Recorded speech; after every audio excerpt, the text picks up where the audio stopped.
করে ভুল শিক্ষা দিয়ে কিছুই অর্জন করা যায় না। 5ই আগস্ট তার প্রমাণ ডক্টর মঈন খান। নরসিংদীর 8 ডিসেম্বর বিএনপি স্থায়ী কমিটির সদস্য ডক্টর মঈন খান বলেছেন, পশ্চিমা ষড়যন্ত্রের মাধ্যমে 15 বছর ধরে সিলেবাস তৈরি করে যে শিক্ষা দেওয়া হয়েছে তা শিক্ষার্থীদের জন্য কার্যকর হয়নি। তবে 5ই আগস্ট তারিখে শিক্ষার্থীদের তাদের সংগ্রামের মাধ্যমে বাংলাদেশের গণতান্ত্রিক পথে নতুন দিশা দেখিয়েছে। 8 ডিসেম্বর রোববার বিকেলে নরসিংদীর পলাশে আধুনিক মাল্টিপারপাস অডিটোরিয়ামের পলাশ থানা সেন্ট্রাল কলেজের নবীনবরণ অনুষ্ঠানে প্রধান অতিথির বক্তব্যে তিনি মন্তব্য করেন। ডক্টর মঈন খান আরো বলেন, আমি জানি না তোমাদের পাঠ্যপুস্তক নিয়ে অনেক ঘটনা রয়েছে, আমি সেখানে যাব না, কিন্তু পাঠ্যপুস্তকের বাইরেও ছাত্রদের অনেক কিছু শিখতে হয়। পাঠ্যপুস্তকে জোর করে কোন গল্প লিখে সেই গল্প ছাত্রদের পড়িয়ে দিলেই যে ছাত্ররা সেটা বিশ্বাস করবে তার কিন্তু কোনো কথা নেই। আপনাদের একথা মনে রাখতে হবে, শিক্ষক শিক্ষিকা যারা এখানে আছেন ছাত্রদের কিন্তু সঠিক ইতিহাস শিক্ষা দিতে হবে।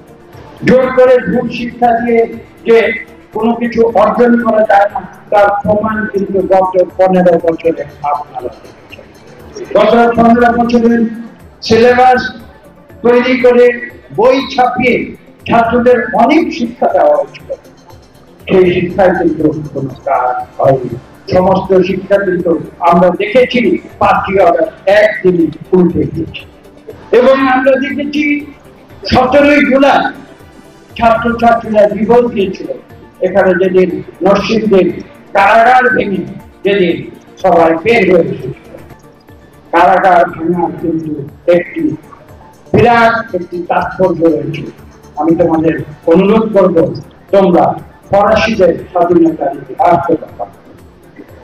ফরাসিদের স্বাধীনতার ইতিহাসে তোমরা নিশ্চয়ই শুনেছ যে ব্যাস্টিল কারাগার ভেঙে ফ্রান্সকে নতুন করে স্বাধীনতা দেওয়া হয়েছিল। আমরাও কিন্তু বাংলাদেশে তাই দেখেছি।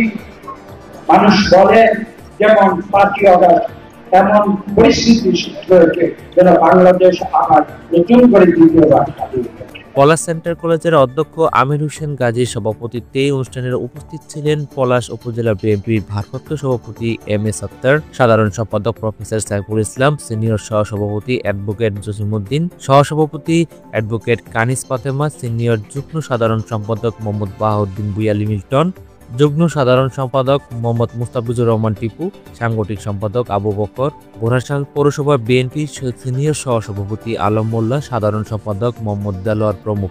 এই দিনের অনুষ্ঠানে বিভিন্ন রাজনৈতিক নেতৃবৃন্দ, শিক্ষক, শিক্ষার্থী সহ স্থানীয় জনগণ উপস্থিত ছিলেন।